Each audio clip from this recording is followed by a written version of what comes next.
estreitando sempre os cabelos aqui. Oi! Olá! Bem-vindos, bem-vindas! Aqui A gente está começando nossa live de hoje, sexta-feira. Agora, toda sexta-feira, a gente está ficando viciado com essa coisa de live às sextas-feiras. O que é gostoso para começar o final de semana bem, né? Sim. Eu tava vendo outro dia que dá pra tirar essas letrinhas de baixo, mas eu não sei onde é. Eu também não sei. A gente não sabe muita coisa ainda, gente. Ah, isso que é bom, né? Na vida muito aprender. É muita coisa pra aprender.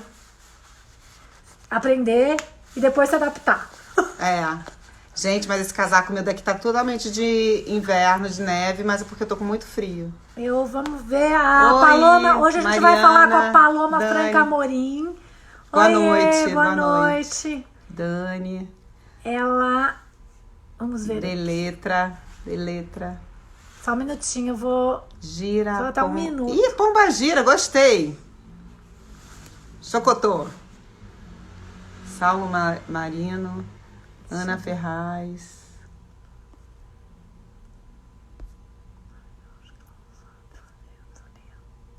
Ela perguntou alguma coisa, lembra? Mas ela perguntou pelo WhatsApp. Então, mas a gente pode sair daqui e entrar no WhatsApp? Não. Não. Então ela tem que chamar a gente aqui. Tem que entrar no nosso Instagram. Ela deve estar Áurea, chegando. Vi. Flávia. Adorei. Pombagira, adorei. Porreta. Viva Ne.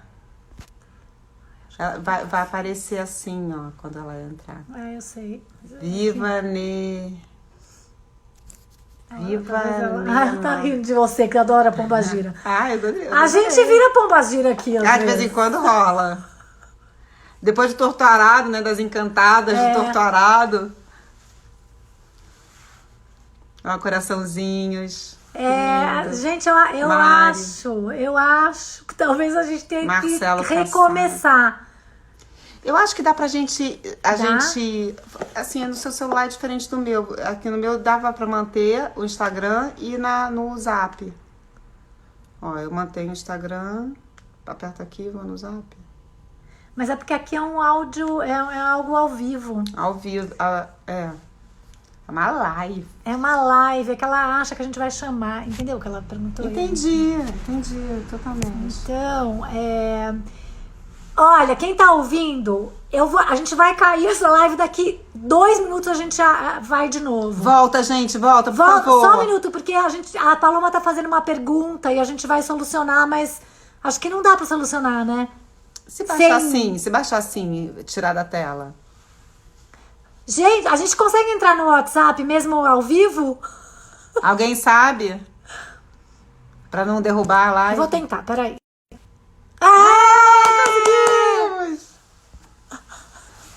Tudo é possível, gente. Rafael, obrigada, a gente conseguiu. A gente conseguiu, a gente foi capaz. Nós fomos Você capazes. fica mais... Ela adora pegar o espaço. Não, só porque minha roupa hoje é maior A que roupa sua. dela é de astronauta, então ela tá pegando todo o espaço. Gente, não sei se tá todo mundo em São Paulo, mas aqui em São Paulo tá muito frio. Mentira, tá uma delícia. É que a Daniela, ela tem um termômetro dentro dela que fica esquentando ela. Eu não... O termostato dela faz assim, pum, aí esquenta ela. O meu é fraco. Paloma! Paloma! Agora, a Paloma... Tem que pedir pra gente adicionar. Estamos adicionando Paloma Franca Amorim. Chegando no nosso... Olá! Tudo bom, querida? Tudo, e você? Essa coisa... Que legal. A gente estava aqui falando que essa coisa de live é nova para nós, para todo mundo, né? Eu acho, sei lá. Mas que a gente tá ficando viciado. Toda sexta-noite a gente tá live. Agora vai ser sempre live. Encontro. Já entraram várias legal. pessoas aí, Paloma. Tem pessoal entrando. Não sei se você consegue ver aí as letrinhas. Tô vendo. Tá. Deixa eu ver se o seu áudio tá bom. Fala mais um pouquinho, só pra gente ver se o áudio tá bom. Alô, alô, alô? Tá Tá ótimo. Tá ótimo, tá ótimo. Você já fez várias lives? Várias não, porque eu tenho um pouco de dificuldade enfim, você viu, né? Eu te mandei zap que eu não sabia onde é que entrava. Mas já fiz algumas sobre literatura. A nossa primeira. Nossa, a gente caiu um monte de vezes, a gente sabia voltar. Mas agora a gente está firme e forte. Agora a gente já aprendeu a Sim. andar de bicicleta, então a gente tá brincando, né? Agora tá Já gostoso. tá muito gostoso. Que Bem-vinda! bom. Obrigada, Marcelo, tá sendo Obrigada. perfeito. Bem-vinda. Bom, eu vou, antes de apresentar a Paloma, eu vou fazer um relato aqui. Emocionado! Quando a gente abriu a Livraria Mandarina, dia 18 de agosto de 2019, Quase um ano, né? quase um ano, eu recebi da minha tia esse livro. Quando eu abri, eu ganhei esse livro. Da tia Dina? Não, minha tia Carmen, que é uma leitora maravilhosa, uma pessoa incrível, é assim, minha referência de mulher. E estava escrito: Dani, neste dia de abertura da sua mandarina, os contos da Paloma, a minha escritora mais amada. E foi incrível, porque logo depois você veio aqui conversar com a gente.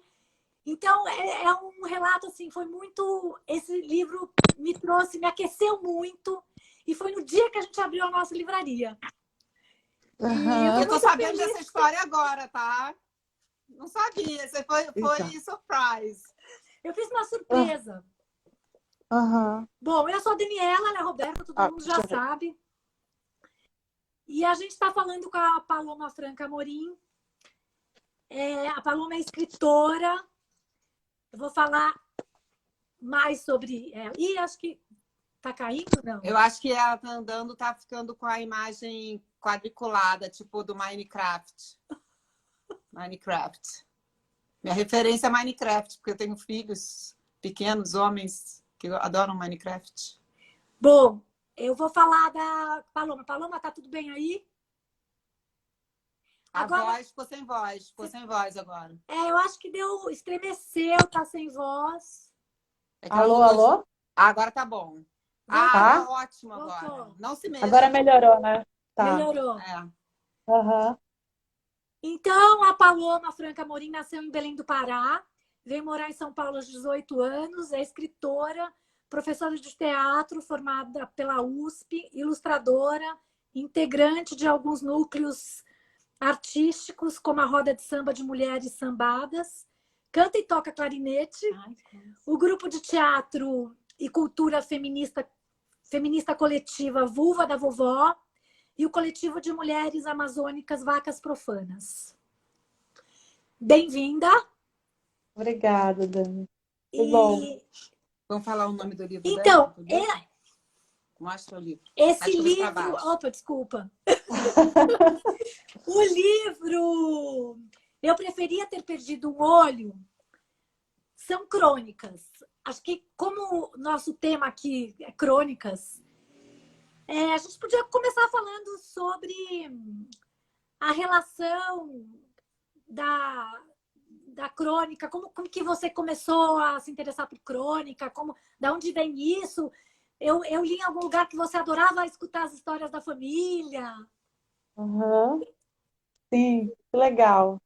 Primeiro quero agradecer e lembrar essa história linda de uma coincidência, assim, que é um pouco o acaso, um pouco o destino, talvez, da Carmen, que é uma leitora, assim, maravilhosa, uma grande leitora. Acho que se existem grandes escritores, isso é por conta dos grandes leitores. E a Carmen, eu sei que ela é uma grande leitora, assim, ela tem um imenso conhecimento e é uma pessoa muito generosa, tanto do ponto de vista da relação estética entre leitura e escrita, tanto do ponto de vista político. Eu tenho maior admiração por ela. Ela Então, também obrigada. com você.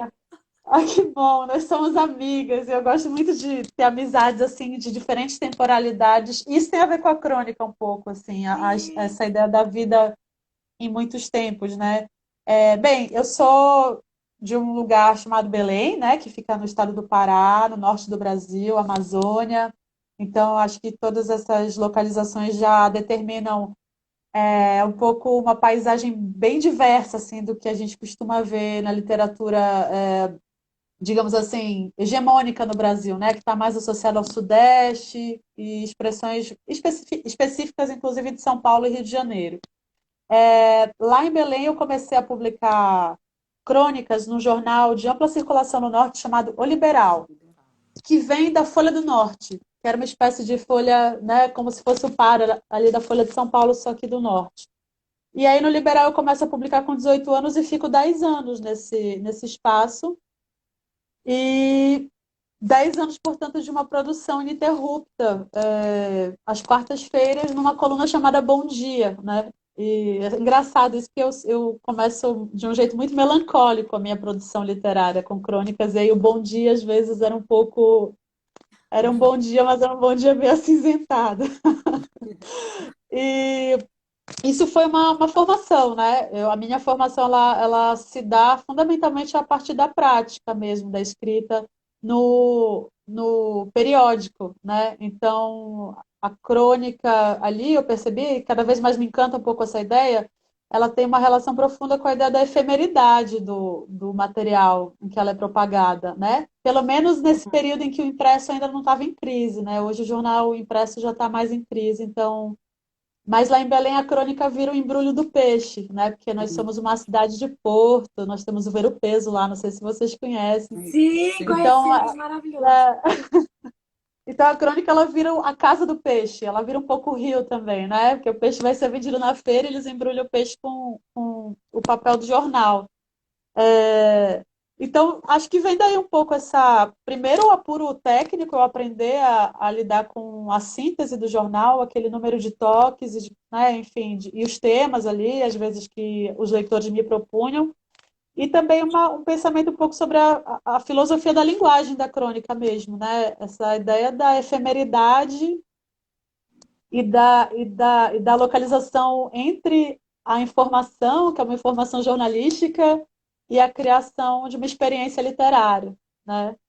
Então é mais ou menos por aí que eu tenho caminhado, assim, nesse sentido dessa busca, né?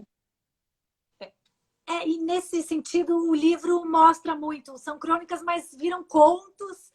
E daí os contos se transformam em um romance, porque tem um sentido. Você consegue ver um caminho do início ao fim. E Eu acho que talvez a Paloma possa falar um pouco como é essas limitações. Primeiro assim, o que você chama de filosofia da linguagem, filosofia, só para explicar para a gente, do seu ponto de vista, o que seria isso, né? Uhum. E depois explicar um pouco qual seria esse limite na hora de fazer, e se tem limite, né?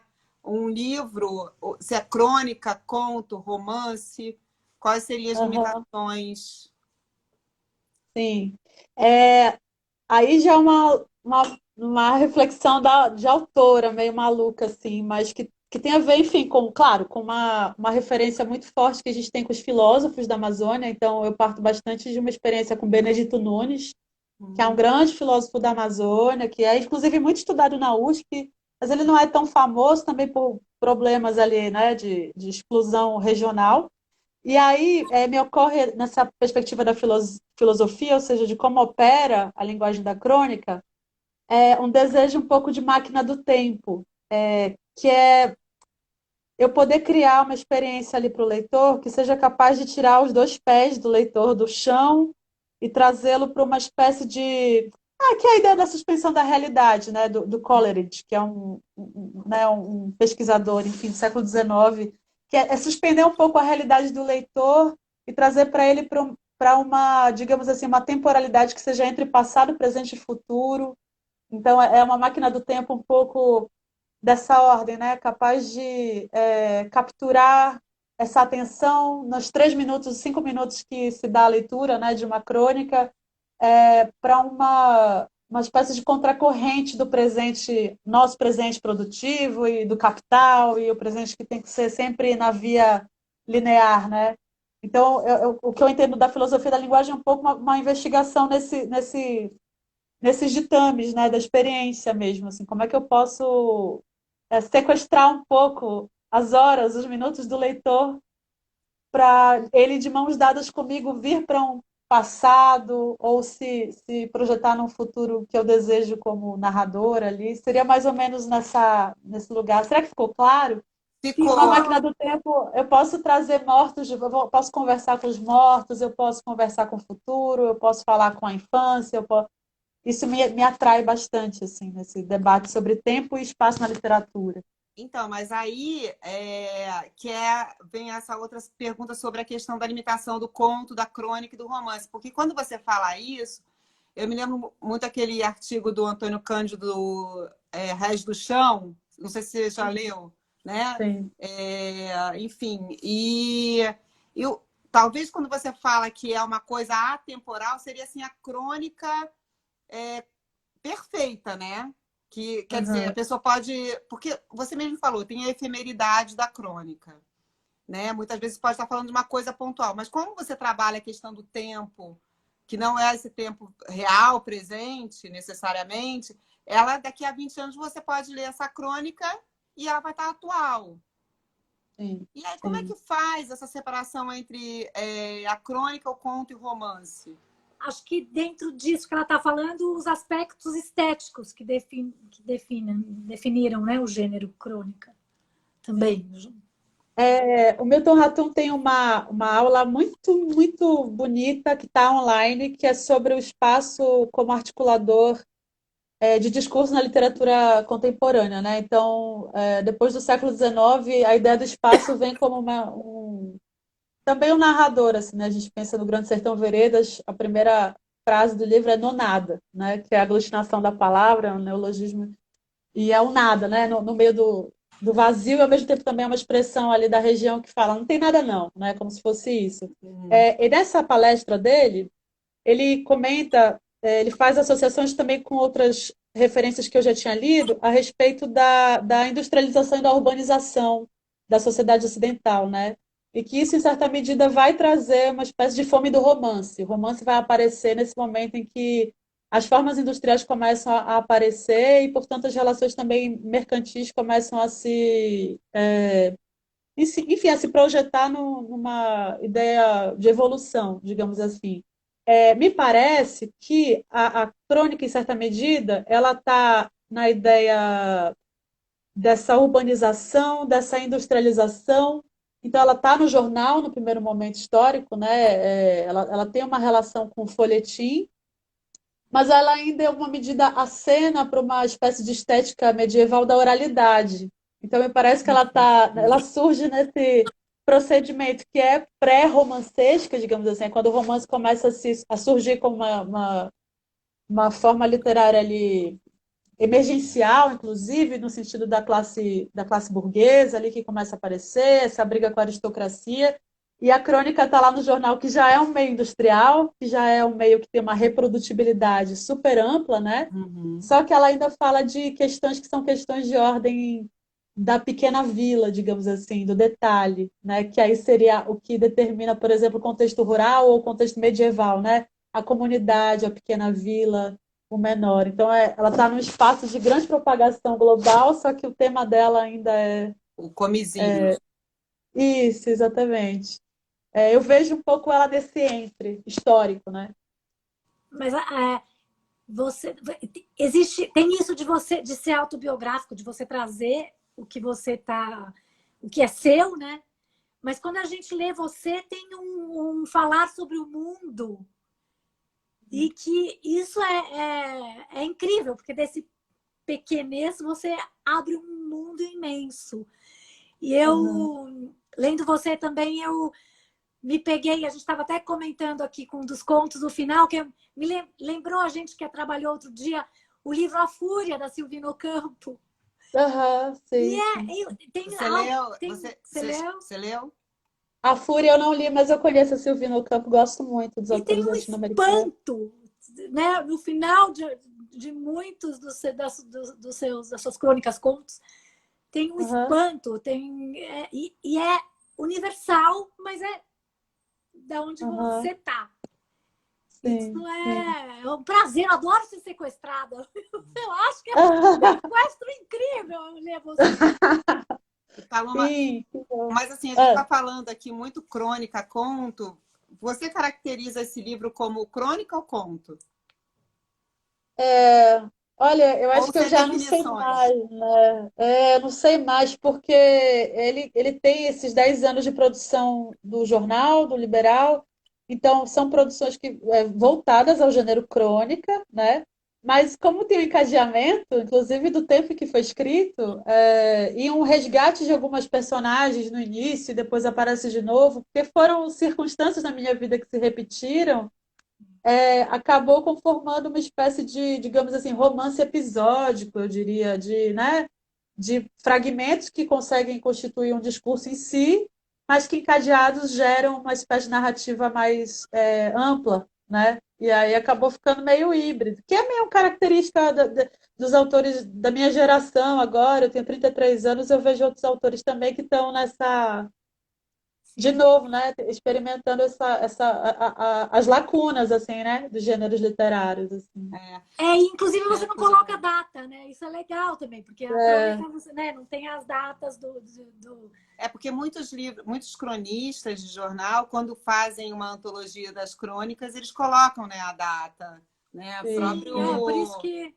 livro da Clarice Lispector de Crônicas, ou da Marta Medeiros, né, que é uma atual, Uhum, mas aqui você não coloca, né? E também lembra sim. Revelações, aqui também me lembraram a Clarice. Uhum. Ah, isso você A tinha Clarice falado, é isso uma é grande muito legal. influência. É, Uhum. e a É, Raquel de Queiroz, Melancolia. E você, muitas mulheres na Paloma. Que bom, fico feliz. Entre mulheres, é tão bom, né? Sim, sim. mas para você se escrever, você se inspira nessas escritoras? São as escritoras que você lê bastante ou não? O que você lê? Olha, a Clarice, eu até estava me recordando de um texto que eu escrevi sobre ela. A minha mãe, ela era psicanalista e fez o mestrado dela era uma interface entre psicanálise e literatura. Então, eu convivi com 11 anos de idade muito com a Macabea, assim. Ah, Convivia muito, porque era uma personagem que estava na minha casa. E minha mãe era meio Macabea, né? No sentido de ser uma mulher negra que migrou para a Amazônia, ela era de Minas Gerais, migrou para a Amazônia para fazer faculdade. E aí depois viemos com ela para cá, para São Paulo, também no processo de migração, para, enfim, dar prosseguimento para a vida. E aí ela faleceu. E ela faleceu quando eu tinha 18 anos e foi justo quando eu comecei a escrever no jornal. Então também essa escrita das crônicas tem a ver com o processo, digamos assim, clariciano, de salvação, não no sentido cristão, mas no sentido de elaboração dessa dor, elaboração do desse livro, né? processo de luto mesmo. Isso. É, que Então, a Clarice, ela tá o tempo todo porque ela era a autora preferida da minha mãe e ela, do ponto de vista linguístico mesmo, do estilo, né, de aproximação dela com o texto, a expressão de uma intimidade ali, essa gramática da intimidade da Clarice é algo que me afeta muito e que, com certeza, acaba permeando algumas crônicas, assim, porque eu estava totalmente embebida em Clarice. Inclusive, anos mais tarde, dei cursos sobre Clarice e eu uso o livro que minha mãe usava. E é muito, muito simbólico que minha mãe escrevia no livro e deixava pistas, ao que parece, para ela se marcar, sabe? Saber se guiar. E que viraram pistas para mim depois, assim, que eu abro e aí tá lá escrito, vá para a página tal, onde o Rodrigo SM fala tal coisa. Então, também tem ali um jogo do livro que ela que fez, assim. ótimo! Clariciano pra É, caramba sim. isso. É, total. Total, Psicológico, total. total. Total. É, bom, a gente tem tanto para conversar, mas algo que também a gente queria saber de você é essa relação histórica entre literatura e jornalismo. Como foi para Sim. você, como que essa relação se funciona, se dá? Uhum. Eu acho que assim, eu gosto muito de estudar história, assim, no sentido de, apesar de eu sou das artes cênicas e da literatura e tenho essa relação forte com o processo histórico, porque eu acho que ele é revelador, assim. Então, também quando eu comecei a me relacionar com o gênero da crônica, eu comecei a tentar entender como que é possível num jornal cheio de informações e cada vez o jornalismo tá mais raso, digamos assim, no processo informativo, é possível, de repente, você produzir ali, de fato, uma experiência, que é uma experiência estética, capaz de contrastar, talvez, com com esse outro rudimento, que é o rudimento da informação, né? Então, foi como eu comentei, né? A crônica, ela, do ponto de vista ocidental, né? Ela vem a partir do século XIX, muito forte no XVIII, XIX, nos jornais, como que fosse para fazer uma espécie de distração do leitor. Tem falas do José de Alencar nesse sentido, né? Que a crônica é um pouco um respiro, uma distração do leitor em relação a tudo aquilo que surgia como informação. E aí, nesse sentido, eu acho interessante resgatar um artigo que eu gosto muito do Walter Benjamin, que é o narrador. Não sei se vocês conhecem Ah, esse artigo, conheço. Sim, sim. e que ele vai falar que a narrativa ela passa por um processo de morte também a partir do advento da prensa, né? E também desse processo de você conseguir entregar uma narrativa em maior escala, em escala industrial para as pessoas. Por quê? Porque isso acaba matando um pouco o valor da oralidade, né? Que é um valor medieval também, de você ter os narradores da história. Né? Tem até aquele filme Os Narradores de Javé, que é um filme da Carla Café aqui no Brasil, que fala desses narradores da história, aquelas pessoas que guardam a história em si, né? E às vezes são analfabetas, e às vezes não têm essa relação com a escrita, mas que tem todo um processo de conhecimento profundo, estético, inclusive, na sua fala, né? E aí, nesse sentido, eu percebo, como eu comentei, o valor histórico na crônica um pouco nesse lugar, assim, de tentar carregar essa oralidade e essa apreensão do detalhe, essa apreensão da fagulha, que é luminosa, e que merece atenção, né? E é uma atenção que quebra o tempo produtivo, né? Uma atenção que te leva para um lugar que não tem utilidade alguma, assim, né? Não é a utilidade do capital, né? É um lugar que você observa uma planta, como ela é verde. Isso não é produtivo, né? Mas isso produz uma outra riqueza, né? É uma riqueza estética, é uma riqueza, enfim, de sensibilidade, né? Então, nesse sentido, eu percebo um pouco o gênero inserido nos jornais, inserido na experiência da informação, como uma tentativa de sensibilidade, assim, uma fagulha de distração e sensibilidade, né? E aí eu acho que resta não, né? Mas cabe ao cronista brincar com isso, né? Brincar com o fato dele estar no meio de um monte de notícias muitas vezes pavorosas, né? Até o Antônio Prata, eu acho que ele faz às vezes acerta muito com esse lugar um pouco do humor, assim, que ele consegue alcançar, val- é, questionando e criticando um pouco o lugar dele ali na Folha de São Paulo, assim, sabe?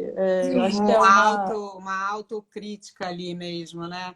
É, isso que Aham, você falou do Antônio Prata, eu ia te perguntar justamente quem são os cronistas que você lê na atualidade, porque eu sou jornalista também, assim, além de livreira e tal. E eu percebo, desde que eu me formei até agora, que já vai, acho que 30 anos, 30 anos, É. É a é, idade dela. a idade dela, tá vendo? Essa brilhante dessa moça. Eu tava me formando. Então, houve é, uma tomada de espaço dos cronistas nos jornais. Hoje você tem muitos cronistas, até porque com a rapidez da notícia que os sites têm, né? O jornal perdeu a função só de noticiar, porque você já leu na internet. Então, hoje a gente vê muita realidade ali Só um tem minutinho. alguma coisa pitando aqui. Não é chaleira. E aí você vê um pouco de muitos cronistas surgindo, né? Tomando espaço do jornal, né? E aí, aham. então, duas perguntas. Se você concorda com isso e como é que você vê a presença da crônica na atualidade e quem são os seus cronistas de cabeceira? Só tem uma pergunta aqui. Que ela gostaria de saber mulheres Ah, cronistas depois de. tá, Aí, Legal.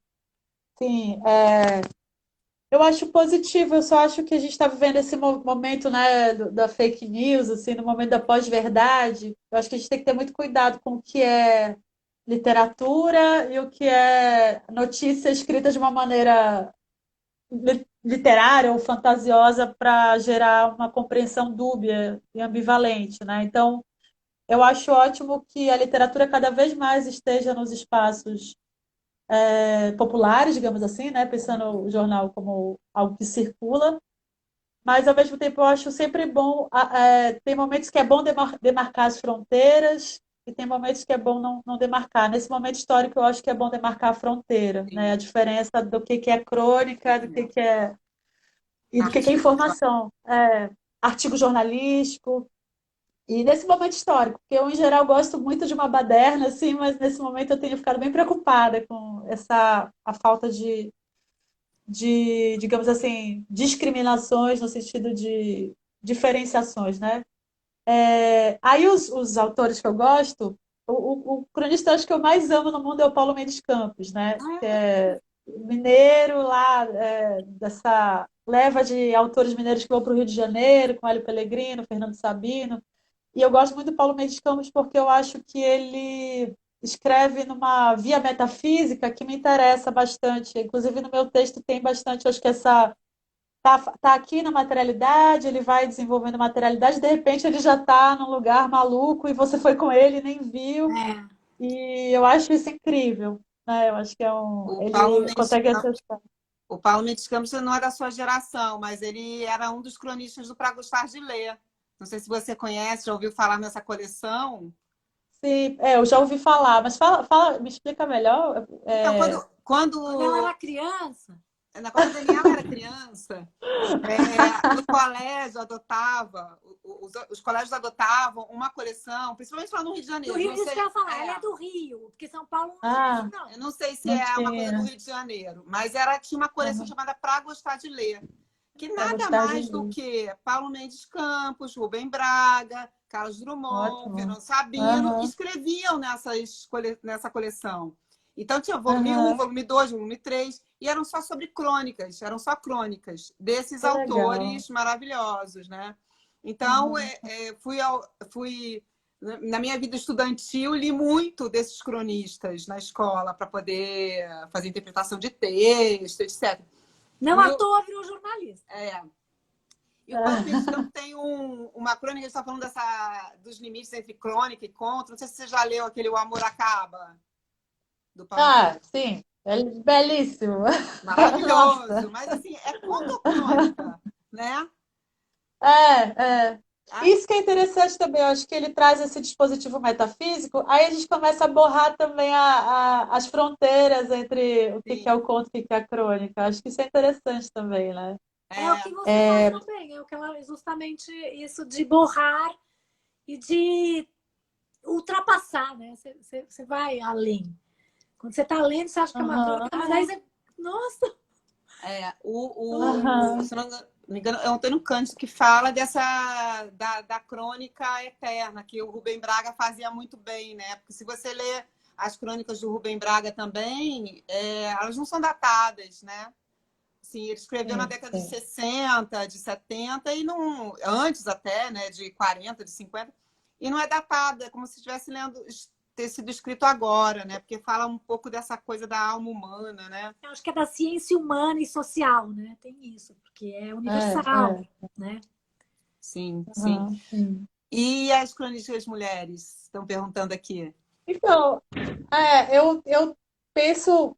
Ai, eu bati aqui. Eu penso na Cidinha da Silva, que é uma autora já que tem uma produção super vasta, e ela se dedica bastante a uma estética que é uma estética diaspórica, né? Ela traz muito uma visão, que é uma visão de uma negritude africana, para os processos de crônica ali, de discussão sobre a cidade. Então, tem um livro que eu gosto muito dela, que chama Um Exu em Nova York, que Uhum. justamente tem uma crônica, um conto, né, também borrando um pouco essas fronteiras, que fala sobre o encontro dela, ou desse eu que é ela, ou pode ser uma personagem de uma figura ali que é meio abre caminhos ali para ela em Nova York. Enfim, ela vai nesse livro, especialmente, ela vai desdobrando um pouco as significações dos orixás e desses elementos diaspóricos na contemporaneidade. Eu acho super. A Cidinha, assim, é uma figura que, para mim, é para gostar de ler também, né? E aí eu penso na Eneida de Moraes, que é uma autora amazônica, Já, também. Tá, faleceu, não sei se vocês conhecem, Não né? Ela conheço. morou no Rio de Janeiro e Assim, ela conheço foi do mesmo. Partido Comunista. Mas É, Ah, a ela, Eneida tem um movimento. mas Oi? ela faleceu jovem? Não. A Eneida não, a Eneida faleceu com uns 70 anos, ela é da década de 30, 40, também crônicas belíssimas, fala muito sobre mulheres nesse período, que é muito interessante, porque enfim, é um debate ali de uma vivência de gênero que não tem a ver com esse movimento contemporâneo, né, mas é anterior. E eu também estou com um livro aqui de uma autora de Belém do Pará, que é Flor de Gume, o nome. Ah, agora não está aqui, que eu troquei de lugar. Mas é da Monique Malcher, que é uma autora também, enfim, da minha geração de Belém, ela tem 30 anos também, e ela lançou agora pela Pollen, o ah, livro dela, da Lisandra, na editora, Lisandra. e... Ah, tá aqui. E aí, tá aqui, é o Flor de Gume, e é um livro super bonito, a arte está super bonita, e ela é uma autora também que vai falar desses caminhos do Rio, assim, que eu acho que é o que é presente na minha narrativa, e ela também se dedica a essa a história de mulheres, são crônicas de contos que falam da relação entre mulheres, essa perspectiva matriarcal de Rio, bastante forte lá na Amazônia, vivências de libertação, né, desse momento da vida dela, ali chegando aos 30 anos, o corpo dela, os afetos. Bem legal. Então, eu sugeriria essas três autoras aí. Bacana. Além, enfim, né, do Paulo Mendes Peraí, Campos, o Lima Barreto, o Drummond. tá. Ó, tem uma pessoa aqui. Você gosta das crônicas do Inácio de Loyola, Brandão? Eu gosto muito. Claro, crônica é assim também. Como é semanal, tem umas que você gosta mais, outras que você gosta menos, não ela garante talvez até maior um senso crítico do leitor para dizer até para o escritor, não sei se eu gostei tanto disso, mas da outra eu gostei e tal. Então, com Loyola Brandão, eu tenho essa relação um pouco, às vezes eu me afasto e às vezes eu me aproximo dele. Diferente do Paulo Mendes Campos, que eu estou sempre apaixonada. Assim. Fico assim, tocado demais assim, com o que ele produz. Aí eu ia falar uma coisa sobre a questão da escrita também no jornalismo. Eu leio muito artigo de esportes, que eu acho muito Ah, bem escritos. mas artigo ou crônica? Porque o Tostão, por É, exemplo, é maravilhoso, né? né? E aí fica. Tem talvez uma vivência jornalística ali, talvez muito comprometida com o ato de informar, mas com uma possibilidade narrativa ali que não é mentirosa, que é diferente do que eu estava falando, não é mentirosa, mas é construindo um enredo, digamos assim, O Juca para você Kfouri se também envolver. escreve O muito. Juca Eu Kfouri, adoro o Juca exatamente. Kfouri. Eu acho O ele. Tostão é E muito olha, eu não legal, porque entendo ele era muito de. jogador, né? E virar. Aham, eu não entendo muito de futebol, de esporte, assim, mas eu adoro ler, porque eu acho que é muito bem escrito. Eu tenho uma relação como a sua com um cronista de comida. As crônicas de comida também são Legal. legais, Sim, né? sim, sim. E de Que é o livro. detalhe, né? Hã? É o detalhe. A comida é legal também como tema, por causa do detalhe também, o esmero na relação com o procedimento, né? Com o processo. Assim. Sim. O que que tá Acho aqui? bem legal. É a Maria Paula, Ah, nossa é. vizinha Porque aqui ela hoje. diz que tem uma dose de humor e ironia no esporte. É isso que ela tá É. falando. Sim, sim, é verdade, é verdade. Que mais? E E aí agora? eu tava. Ah, Não, eu ia te eu perguntar o ia que você está trabalhando comentar. agora. Olha, eu passei os dois primeiros meses da quarentena bem triste, bem sem conseguir produzir nada, assim, e agora acho que voltei à alegria, assim,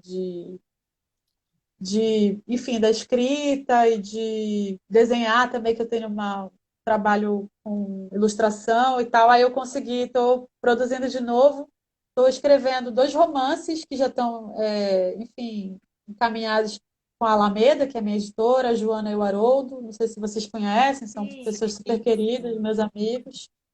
E também vou lançar um livro de poesia com a Oficina Raquel, que é com a Raquel Menezes, também uma editora uma editora também pequena, e a gente vai lançar no ano que vem que me interessa a literatura em suas várias expressões, então Não, mas só estou me conseguindo diga. Como produzir tem isso do agora. híbrido também, né? Você alcança todas as expressões, são alcançada. Pós-ficção do Julian Fuchs, né? É. Que tudo se mistura, É, né? sim, sim. Ô, Paloma, me diz uma coisa. Como assim você está lançando dois romances? Mais Tô, um de eu tô, poesia! Mais um Não, de eu não poesia! vou, eu vou poder ficar aqui. Só 2 romances já é uma coisa enlouquecida. Ela já tem pois 33 é. anos. Ah, É, gente, eu mas tô. explica isso pra gente. Como é que é isso? São 2 romances que já estão prontos? Você fez ao mesmo tempo? São temas É, diversos? são temas diversos. O primeiro, eu estou terminando, tá na fase da revisão já. Daquele momento de pôr na gaveta e daqui a pouco eu tiro da gaveta para ver como ele está. Então ele está lá descansando, que é uma narrativa sobre essa ideia da migração, ir e voltar da Amazônia, ou sair e entrar na Amazônia como uma espécie de movimento estético do livro, e que traz, portanto, também um movimento de ir e voltar da memória, né? Essa ideia um pouco que eu falei da máquina do tempo. E aí o enredo é um grupo de amigos que se separa, tem uma situação ali que é terrível de polícia e de perseguição, enfim, é mais ou menos isso. Eu não saberia muito como contar sem contar. Não, tá super Me bem lembra, me explicado. lembra, me lembra um pouco o Milton Ratum, Isso que eu ia né? falar, parece a Milton Ratum, Pontos da trilogia. Espera, A Pontos de trilogia. Fuga, tem esse Sim, sim. enredo da diáspora. Da diáspora amazônica, né? Eu acho que sim, com certeza, né? Porque talvez a gente que saiu de lá, né? Eu moro em São Paulo hoje em dia, acaba ficando com essa pulga atrás da orelha, né? Sim. Do regresso. E que não é um regresso, que nunca pode ser, né? Você volta já não é a mesma coisa, né? Né? E Você aí não o é outro mais, né? tem. E você não é mais o mesmo, Você né? não é mais Aquela o mesmo. visão bem heraclitiana, assim, né? É. Não entra no rio 2 vezes. E aí, enfim, aí no meio da pandemia eu estava nessa bad trip triste e comecei a escrever uma história de uma vila que também, em alguma medida, está sendo açoitada por uma pandemia. Eu não relaciono necessariamente com uma visão objetiva do que está acontecendo hoje com a gente, mas é a visão dessa doença, dessa peste, por uma menina de 13 anos de idade. Então, ela vai narrando o que vai acontecendo. E, em certa medida, existe um elemento de esperança no fato dela ter 13 anos, né? Porque ela é uma Criança. pré-adolescente, adolescente. Tá na intenção. Então, existe uma espécie de perturbação da morte ali, né? Então, eu parto da pandemia como algo que é terrível, o que de fato é, que a gente está vivendo, mas existe ali uma perturbação do terrível que é pela esperança, que é por essa visão na narrativa de uma menina de 13 anos, assim. E esse E já aí, tá, acho que no final escrever sobre isso me fez bem. Eu tô na metade, e já tá na aí tô metade. encaminhando. A criança de Isso. 13 anos te acolheu, né? E, Você É, pegou ela no com colo e ela te pegou certeza. no colo. e acaba É, expurgando um pouco, né? Botando para fora, né? A escrita tem essa função também de botar para fora, né? Para quem escreve, né? sim. É, e o de poesia? Aí o de poesia é esse ajuntamento, né? Essa organização de poemas que eu tenho escrito, enfim, já faz alguns anos, desde 2012, pelo que eu vi agora na pesquisa que eu fiz, do que eu estava produzindo. E a ideia é isso, é fazer uma coletânea do que foi produzido até agora, sem grandes pretensões, não como antologia, mas como um livro experiência mesmo, como um livro primeiro experimental, pensando nessa outra forma de palavra, né? E aí eu não me digo poeta, e eu fiz um trabalho com o Ricardo Aleixo, que é um poeta que eu adoro, maravilhoso, de Minas Gerais. Ele falou: você tem que começar a dizer que você é poeta, você antes de tudo é poeta. E eu achei isso bonito, porque de fato, né, a poesia, pensando nesse berço da cultura ocidental ali, ela vem antes, né, que é a oralidade, né, aiedos, né, as canções ali, poema, enfim, o poema épico, né, então eu fiquei meio feliz com essa fala e me ousei, portanto, né, pensar nesse livro e tentar produzir esse material. Então, depois da pandemia, a gente vai ter 3 lançamentos, é isso? Nossa, espero que sim, estou animada. A gente também. A gente vai Ah, adorar. pelo menos um vai ser aqui na Mandarina. E já que a gente tocou no Sim, assunto de um aqui na Mandarina, a gente te convidou para dar um curso aqui na Mandarina. Aham. E você aceitou, que é uma honra. Queria falar um pouco sobre esse curso também, como que ele vai acontecer. Você dá um. Não precisa falar muito. Não pode dar Não pode dar spoiler, só spoiler. É um teaser. teaser. Aham. Aham. Eu acho que, bom, obrigada pelo convite, fiquei muito feliz. E eu pensei num curso que, enfim, já é uma prática que eu tenho feito de oficina de escrita, de elaboração de pensamento literário, de pensamento estético, a partir de uma experiência, primeiro com textos, leitura de textos e discussão, né, sobre eles, e pensar na ideia do texto modelar não como uma referência única e soberana, mas como um texto em que a gente é capaz de destacar ali quais são os mecanismos do autor para gerar esse efeito ou aquele efeito, né, para produzir aquela singular experiência, né, que você fica de fato arrebatado, né, espantado, como você disse. E aí a ideia é que a gente produza escrituras, assim, que a gente, a partir dos encontros, produza literatura em seus formatos possíveis. Eu estava até pensando no nosso encontro aqui, a questão da crônica, também, por exemplo, pensando na cultura oriental, que já é uma outra seara de filosofia, mas o haikai também, né, que ele tem uma qualidade, digamos ali, crônica, no sentido do cronos, né, Sim. que Sim. é de estabelecer uma relação também, né, com o detalhe e com essa possibilidade. Ih, Deus, caiu não. Não. Com detalhe, com elemento, com essa a fagulha de um acontecimento e aí destacá-lo em 3 linhas, 4 linhas ali, né? Como se Que você configura ali a escritura. E também o mini conto, né? Também está nessa Isso. chave, né? O mini conto Aham. é muito nessa chave do haikai, mas no sentido prosa, né? E essa fagulha tem Exato. muito na sua escrita, né? A gente sente essa. De repente você fala, nossa, é uma epifania quase. Eu li Aham. vários seus que me veio. Olha, nossa. Bom, claro que a gente vai fazer um curso. Ah, não, é a situação. Um dos motivos de eu e Daniela abrirmos a livraria era para a gente fazer os cursos que a gente vai oferecer para o público, entendeu? Porque é para a gente Maravilhoso. um salário indireto, assim. Então, a gente demorou um pouco para começar a fazer os cursos, que a gente abriu em agosto do ano passado, a gente começou a fazer em março desse ano e veio a pandemia. Mesmo assim, a gente manteve, a gente está com vários cursos em andamento, temos cursos de astrologia, temos um maravilhoso também, de astrologia é bárbaro, um maravilhoso com Salem Nasser sobre o Oriente É um Médio. ciclo de palestras aulas. Gente, e a gente aprende, como eu estou Aham. aprendendo aqui com você, Paloma, como tem coisa que a gente não sabe nesse mundo, né? E a gente está Uhum. tendo uma aula sobre o Oriente Médio e só uma coisa que Ah, que ele fala legal. é muito legal, Sim. Paloma, ele fala assim que o Oriente Médio pode ser pensado de Marrocos até quase a Índia, né? Então, Sim. antes para mim a questão da geografia era só ali o Oriente Médio mesmo, ali Israel, Líbano, como abre, né? Como que os cursos abrem nossa cabeça. E E saem, e também tiram a gente desses muros, né? sim, Porque a gente fica Aham. murada, né? É verdade, E é vai verdade. abrindo a cabeça e o saber.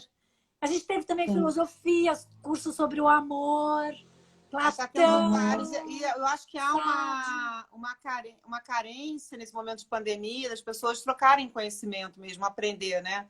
Então, olha, tem uma pessoa Sim. aqui que não sei se você conhece, é Arman Neto. O O trabalho de Neto, meu linguagem da amigo. Paloma é um dos pontos fortes do texto dela. Uma das melhores pessoas para dar um curso desses, com essa proposta. Bem-vindo! Que bom, que bom. Neto é um querido amigo que era meu leitor e isso acontece, isso é muito legal também, né? A gente começou a trocar ideias sobre literatura e aí ficamos amigos e, enfim, ele é um apreciador e um escritor também, tem uma palavra incrível. E, Muito Paloma, só para bom. a gente arredondar, agora que dá nosso tempo começa a contar Aham. que tem esse negócio de live, é isso, né? Tem um deadline de tempo. É, hoje você falaria assim, o que você é? Você é escritora? Você se define como escritora? Você se define como uma pessoa do teatro como uma... como é que você se define? Se tem definição ou não? Ele está falando hoje de não ter definição, né? É uma artista, escritora e afins. Como é que Tanta coisa! você escreve no formulário? No formulário. Eu tenho dito que eu sou escritora e na minha cabeça eu resolvo isso pensando que a escrita ela não é só na materialidade do papel, né? Ela não é só literária. Então, sou escritora com os pensamentos, com o meu samba, porque eu também tocava no grupo de samba, sou escritora com os meus desenhos. Então, acho que escritora define bem esse interesse que eu tenho por várias linguagens. Assim. Que é a questão da narrativa, né? Sim, uma narradora. Né? Uma narradora. Uma narradora. A escritora. E aí essa narradora vem lá de trás da sua... Porque eu sempre penso sobre o quanto a nossa família, a família das pessoas, faz com que as crianças gostem de narrar, de contar história, de ler. Você acha que isso aconteceu também na sua experiência de vida, na sua infância? Sim, e eu sou uma grande defensora, assim, eu estou até com um projeto com uma amiga minha, a Clarice, que é da Amazônia, mas está na França, que é de pensar em projetos de ilustração e literatura infantil, exatamente para produzir esse espanto, né? Esse arrebatamento no universo da segunda infância, enfim, dessa infância já letrada, né? Uhum. Ou visual também, né? Não precisa ser necessariamente. E eu tive muito forte. Minha mãe valorizou muito. Minha mãe, ela tem uma origem muito, muito pobre. Minha mãe foi empregada doméstica antes de ser psicanalista. Ela mudou porque ela ingressou na universidade. Isso é importante ser falado. E a minha mãe era uma pessoa que sabe, era dos irmãos a que primeiro aprendeu a ler. E meu avô levava ela para a cidade da roça para ler para as pessoas. As pessoas não acreditavam que aquela menininha lia a Bíblia que ele botava para ela ler, assim, ele tinha muito orgulho dela, e ela contava essa história para gente, para mim e para minha irmã, com muito orgulho, e sempre nos convocou essa experiência da leitura. Então, a Bolsa Amarela, a Lígia Bojunga Nunes, ela trouxe para a gente lia, conversava, então a minha infância ela foi muito permeada por esse incentivo. E acho que isso me formou escritora completamente. Eu sou uma defensora completa do livro como um formador também ético, enfim, humano, da vida na cidade, da vida no campo, das ideias, né? Bacana. Que Muito incrível a história da bem. sua mãe. Parabéns. Muito incrível. Incrível. Incrível a sua filha, né? Eu que sou mãe, eu vejo você como filha, e meu filho vai fazer 30 anos, então, incrível. Eu podia ter uma filha de 30 Você anos. podia, mas não tem, eu que tenho. Então, pronto. Ela é muito mais velha que eu. Eu lembrei, agora você falando isso, eu lembrei de...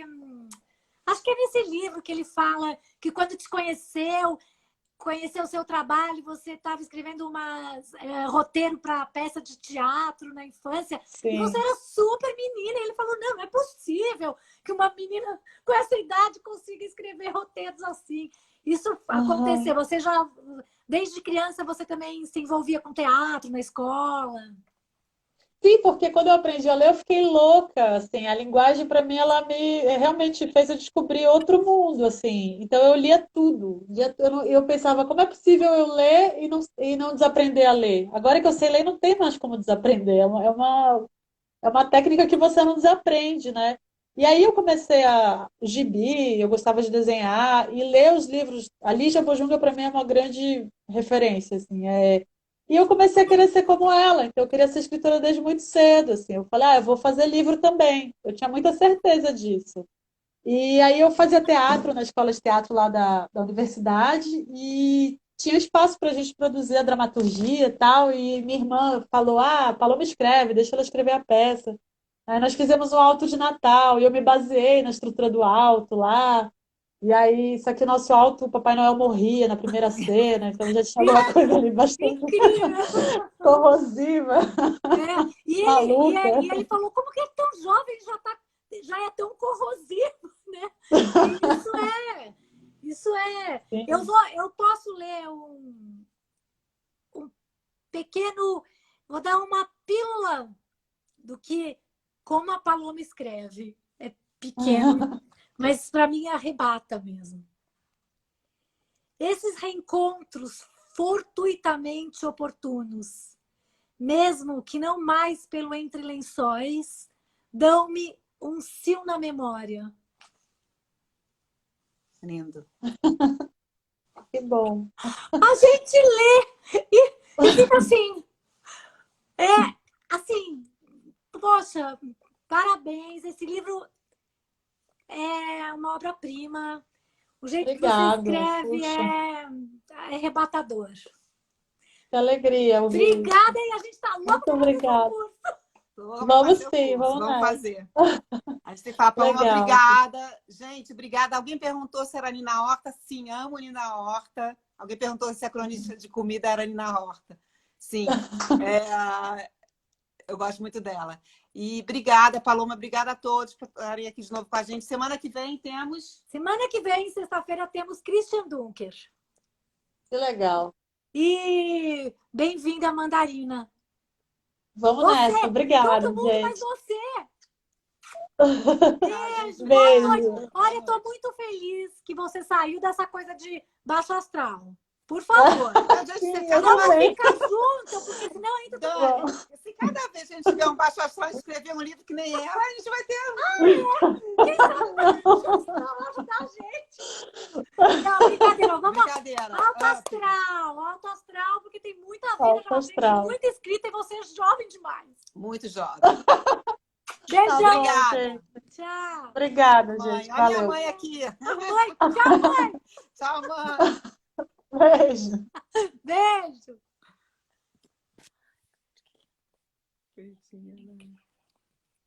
Gente, mãe dela era empregada do